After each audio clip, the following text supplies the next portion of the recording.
ان اللہ غفور الرحیم. را کے اوپر تنوین ہے، دو زبر دو زیر دو پیش کو تنوین کہتے ہیں. جس حرف کے اوپر تنوین ہو اس حرف کو منون کہتے تھے. اور جب نون تنوین یعنی تنوین کا دو زبر دو زیر دو پیش کو پڑھنے کے دوران جو نون پیدا ہوتا ہے اس نون کو نون تنوین کہتے ہیں. یہاں جو نون تنوین ہے اس کے بعد را حروف یرملون میں سے ہے، ادغام ہوگا، اور لر پر ادغام بغیر غنہ کے ہوتا ہے. یہاں ادغام بغیر غنہ کے بلا غنہ کے ہوگا.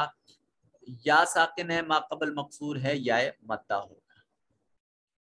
اب آگے والی آیات پر آپ قوانین خود اپلائی کریں گے، میں صرف ان کی قرات کر دیتا ہوں.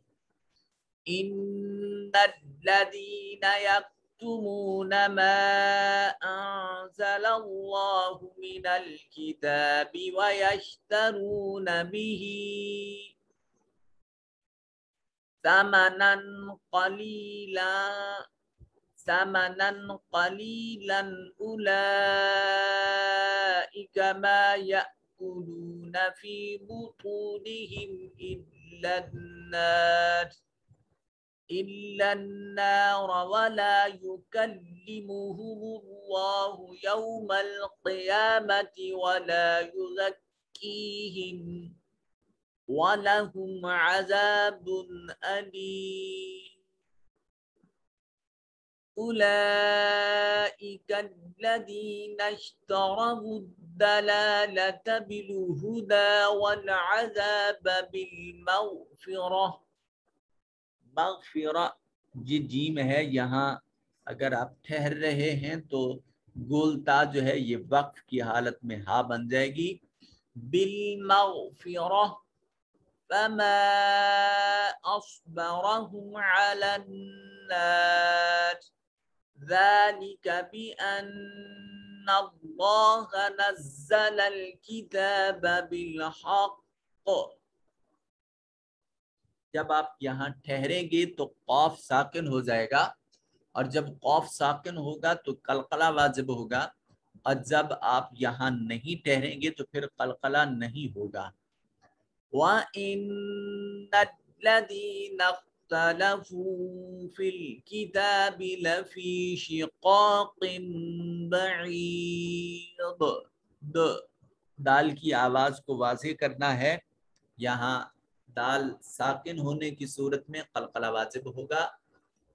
لَفِي شِقَاقٍ بَعِيدٍ. آئیے چلتے ہیں لفظی اور با محاورہ ترجمہ کی طرف. یہاں سے آپ اس کا لفظی ترجمہ از خود یاد کریں گے. جی تو یہاں تک ہم نے پڑھا تھا کہ کفار اپنے آباء و اجداد کی روش پر چلتے ہیں، وہ خود میں تبدیلی کو پسند نہیں کرتے. اب ان کی ایک مثال بتائی جا رہی ہے. وَمَثَلُ الَّذِينَ وَمَثَلُ اور مثال الَّذِينَ ان لوگوں کی، اس موصول گرامر کی روح سے. کافرو کافرا کافارا کافارو جمع مذکر غائب فعل ماضی پہلی انگلی کا تیسرا پورا، انہوں نے کفر کیا. اور مثال ان لوگوں کی جنہوں نے کفر کیا. کاف جیسے، کاف جیسے. مثالی مثال ہے الذی اس شخص کی کہ ینعکو جو پکارے کسی جانور کو، بما جو لا یسمعو سمع یسمعو. اب دیکھیں یا شروع میں آ گیا حروف عطینہ میں سے، فعل مضارع ہے، اور فعل مضارع پر جب لام الف لا آئے تو مضارع منفی ہوتا ہے. لا یسمعو جو نہیں سنتا، الا مگر، دعاءً و ندا جو پکار اور ندا آواز.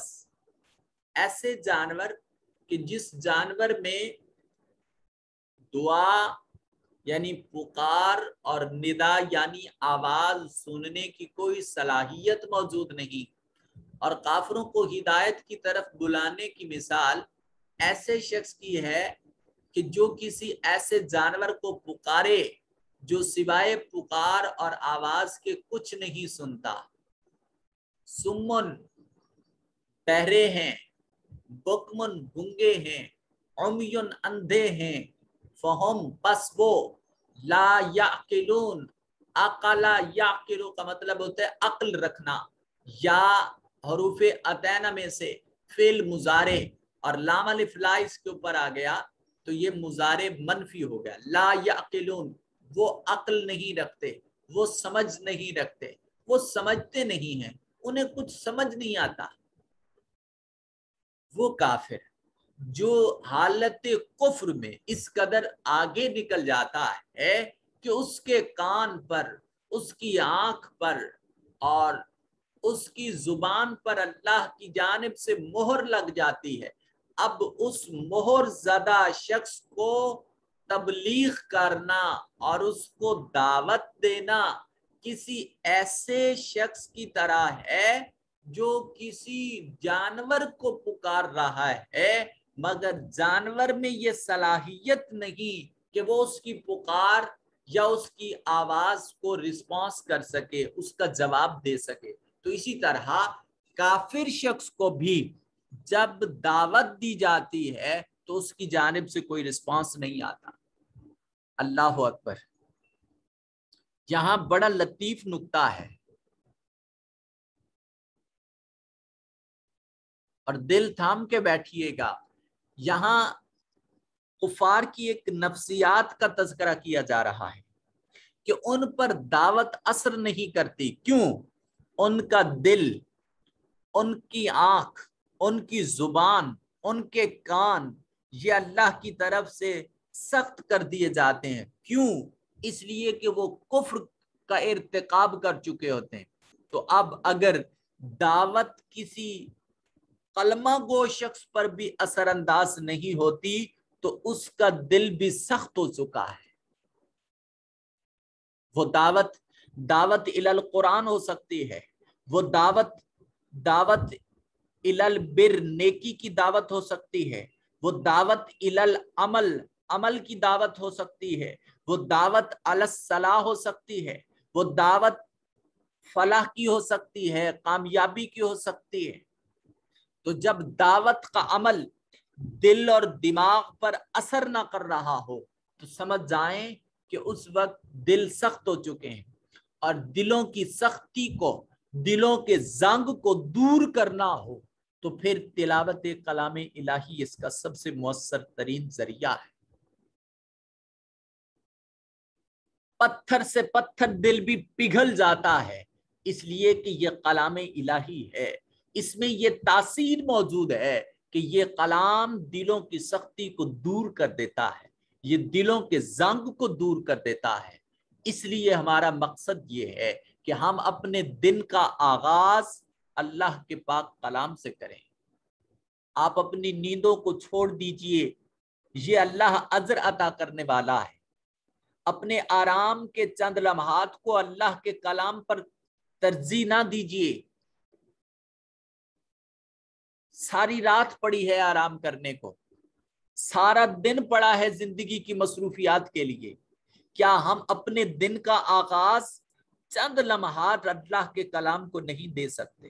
اور پھر کہتے ہیں کہ ہم تنہا ہو گئے، دنیا میں ہمارا کوئی پرسان حال نہیں ہے، ہمیں کوئی مصیبت میں کام آنے والا نہیں ہے، ہماری کوئی پکار سننے والا نہیں ہے، ہماری مصیبت میں نصرت و تائید کرنے والا کوئی نہیں ہے، امداد کرنے والا کوئی نہیں۔ بھائی سب سے بہترین تو دوست اللہ کی ذات ہے، سب سے بہترین ذات تو نصرت اور امداد کرنے والی وہ اللہ کی ذات ہے، مسبب الاسباب تو اللہ کی ذات ہے۔ آپ اللہ کے کلام کی جانب نہیں آ رہے، جہاں اللہ خواب چپکے سے سرگوشیاں کر رہا ہے، اپنے بندوں سے حالت قربت میں گفتگو فرما رہا ہے، اپنے نرم و نازک کلام سے دلوں میں گھر کر رہا ہے، اور یہ احساس عقیدہ توحید کے حامل شخص پر ابھرتا ہے کہ وہ اللہ کے کلام کو پڑھ کر یہ سمجھتا ہے کہ وہ زمانے میں تنہا نہیں ہے۔ جب سبھی کچھ اس کو چھوڑ چھاڑ کر چلے جاتے ہیں تب بھی ایک زبردست قوت اور زبردست طاقت رکھنے والی ذات اس کے ساتھ شامل ہے۔ سو دعوت کو کبھی پس پشت مت ڈالیے، جتنا ہو سکے ممکن حد اس دعوت پر عمل کیجیے تاکہ دائی کہ دل جو ہے دائی جو ہے وہ بھی ڈس ہارٹ نہ ہو، اور دعوت کا عمل، دعوت پر جب آپ عمل کریں گے تو دلوں کا زنگ دور ہوگا، سختی اور قساوت دور ہوگی۔ جس قدر دل نرم ہو وہ دل زیادہ لائق ہوتا ہے اس مہرباں کے مکی ہونے کا۔ جس دل میں شقاوت اور سختی ہو وہ دل رب سچے کا حجرہ نہیں بن سکتا۔ حجرے کے لیے دیکھیے ہم کمفرٹیبل زون میں رہنا پسند کرتے ہیں، جو مکان آرام دہ نہ ہو تو اس میں ہم نہیں رہتے، جو جگہ ہمارے مزاج کے مطابق نہ ہو ہم وہاں بیٹھنا پسند نہیں کرتے۔ تو اللہ کتنا شفیق ہے، کتنا مہرباں ہے، اس کی مہربانی اور اس کی شفقت کے سامنے تو ماں کی محبت ہیچ ہے۔ کائنات کی مائیں اس کی محبت اور اس کی مہربانی پہ قربان چلے جائیں، اور اس عظیم ہستی کو دل میں جاگزی کرنے کے لیے دلوں کی سختی کو دور کرنا ہوگا، قساوت قلبی کو دور کرنا ہوگا۔ اب ایک اور دیکھیے اسلوب قرآنیہ یہ ہے کہ جہاں کہیں کفار کا ذکر ہوگا متصل بعد اہل ایمان کا تذکرہ ہوگا۔ یہ کمپیریٹیو سٹڈی ہے،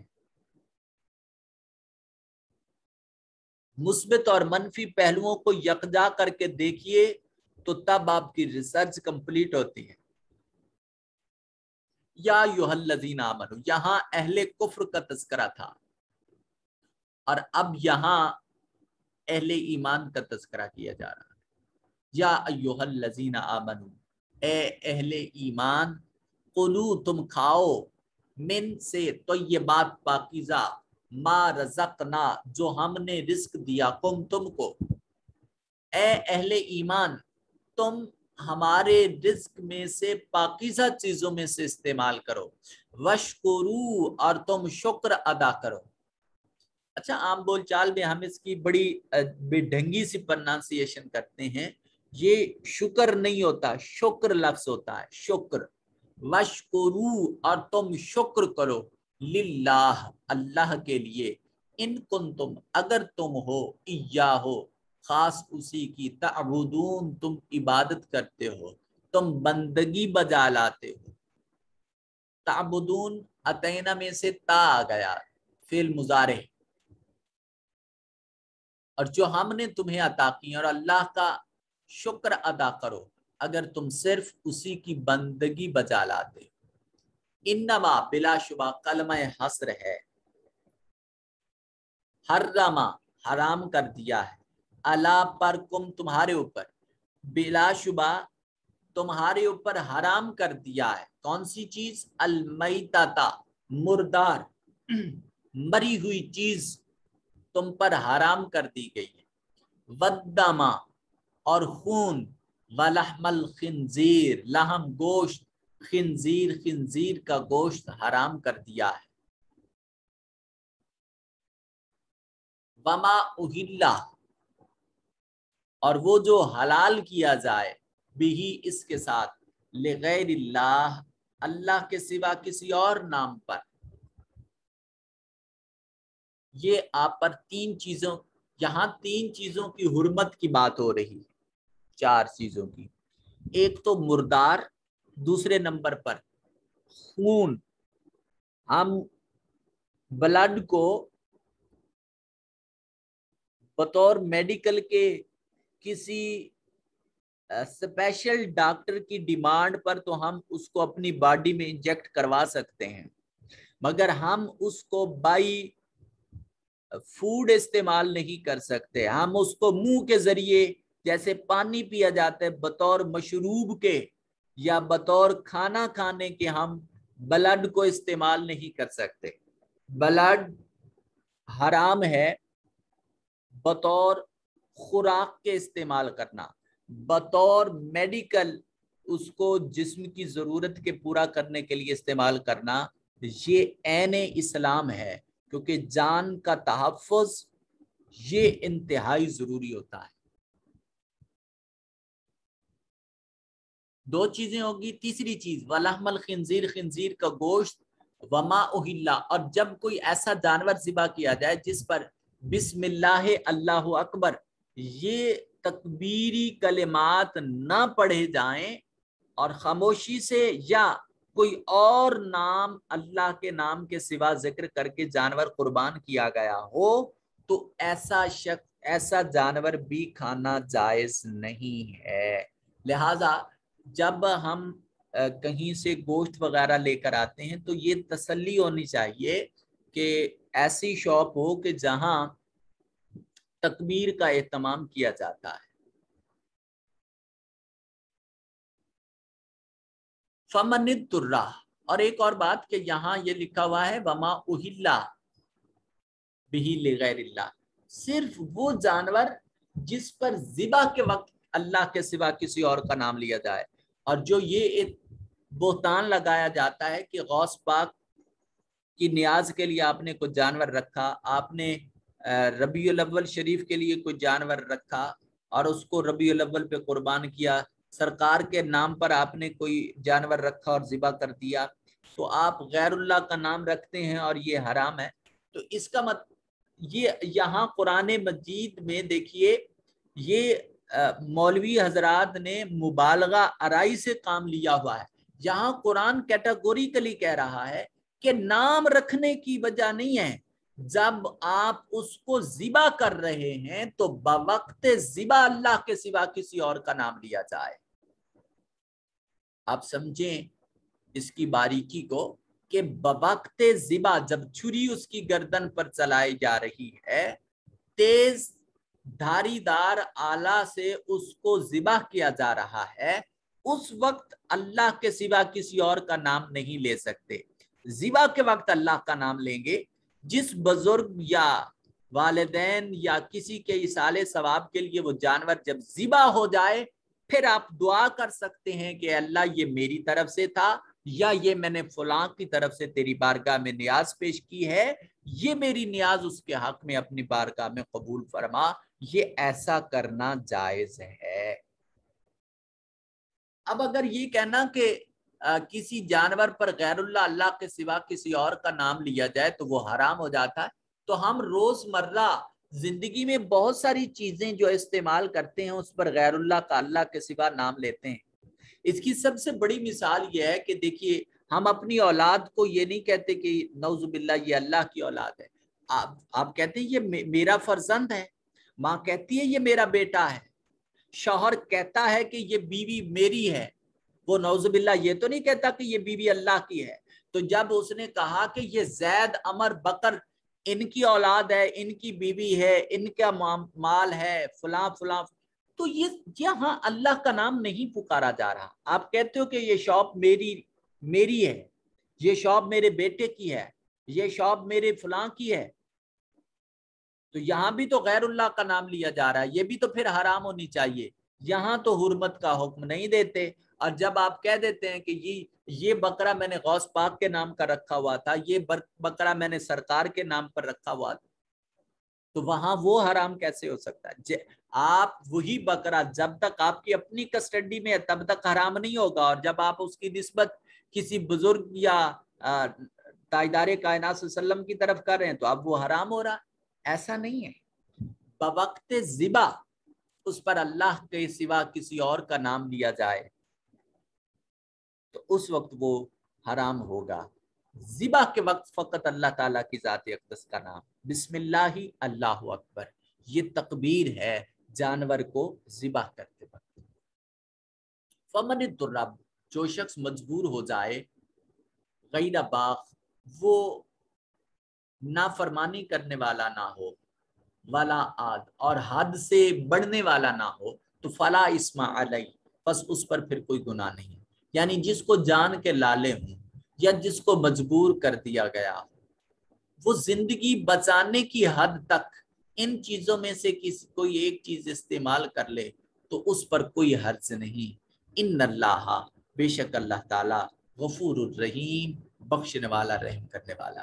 مگر اس میں بیٹے حد یہ ہے کہ صرف اس حد تک کھایا جائے جس حد تک مجبوری ہے، اس حد تک کھایا جائے جس حد تک زندگی بچانا جو ہے وہ مقصود ہو۔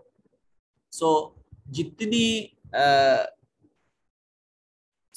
یہ سیرپ وغیرہ یا میڈیسن ہیں جس میں الکوہل کی مقدار کو شامل کیا جاتا ہے، تو وہ میڈیسن ٹیکنیشینز جتنے بھی ہیں جب وہ سرٹیفائیڈ ہیں اور وہ اس کی ریئل کوانٹٹی اس میں جتنی شامل کرنا چاہیں کہ وہ اس پیشنٹ کی کنڈیشن کے اکارڈنگ، تو ان کے لیے وہ جائز ہے۔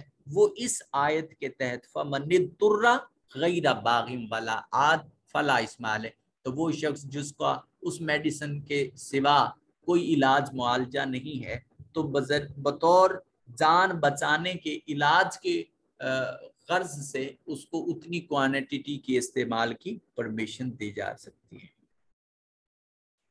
ان الذین، بے شک وہ لوگ، یکتمون جو چھپاتے ہیں، ما انزلہ جو اتارا اللہ نے، من الکتاب کتاب میں سے۔ اب یہاں تورات اور اس کے علماء جو اس وقت تھے ان کی طرف بات کی جا رہی ہے کہ بے شک وہ لوگ جو چھپاتے ہیں کس چیز کو، جو اللہ تعالیٰ نے کتاب میں نازل فرمایا، اور کیوں چھپاتے ہیں، ان کی مقصدیت کیا ہے؟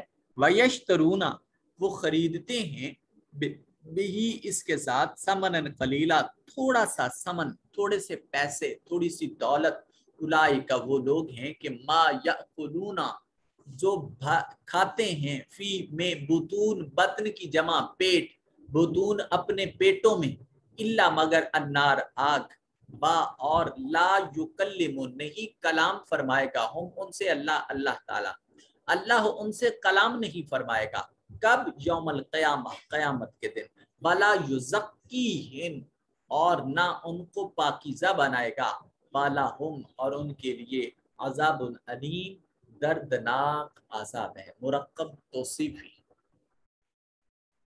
بے شک جو لوگ کتاب یعنی تورات اور ان کی آیتوں کو جو اللہ نے ان میں احکام نازل کیے تھے، وہ ان احکامات کو چھپاتے ہیں اور اپنے من مانے فتاوی جاری کرتے ہیں تاکہ جو فتویٰ لینے والا ہے اس سے وہ کچھ پیسے لے سکیں۔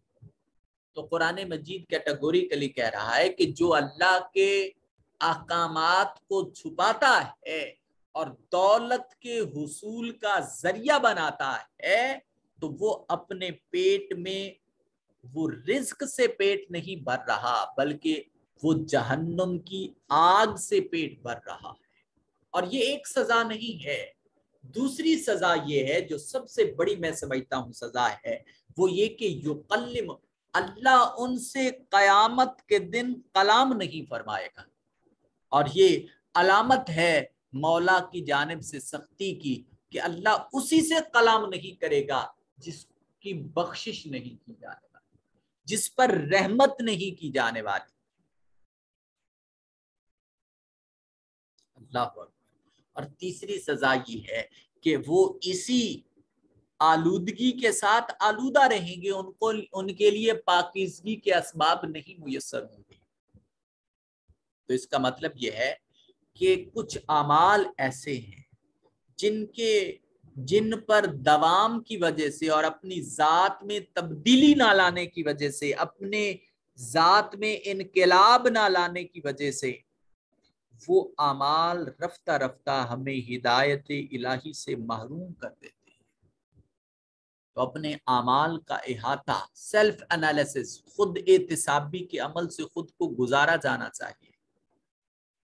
اولئک وہی لوگ ہیں، الذین جنہوں لوگوں نے اشتروا خرید لیا، الدلالہ گمراہی کو، بالہدی ہدایت کے بدلے میں، والعذاب اور عذاب بالمغفرہ اور عذاب کو مغفرت کے بدلے میں خرید لیا۔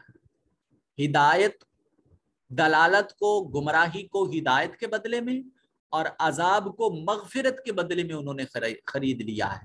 کنہوں نے؟ جن کی پیچھے بات چیت چل رہی تھی۔ فما اسبرا،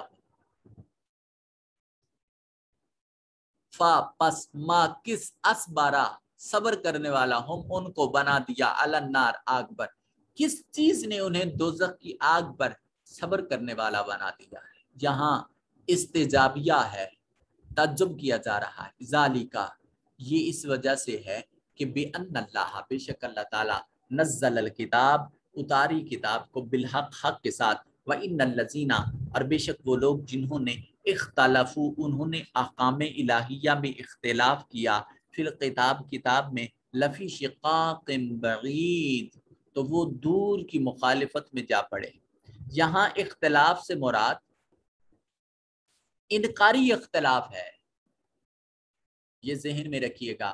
اختلاف جو مثبت اختلاف ہے وہ موجود نہیں ہے، وہ مراد نہیں ہے۔ یہاں اختلاف بمعنی انکار ہے، کہ وہ یہ سمجھتے ہیں کہ کیا یہ اللہ کی طرف سے ہے یا نہیں ہے، وہ اس تردد اور اس تشکک میں پڑے رہتے ہیں۔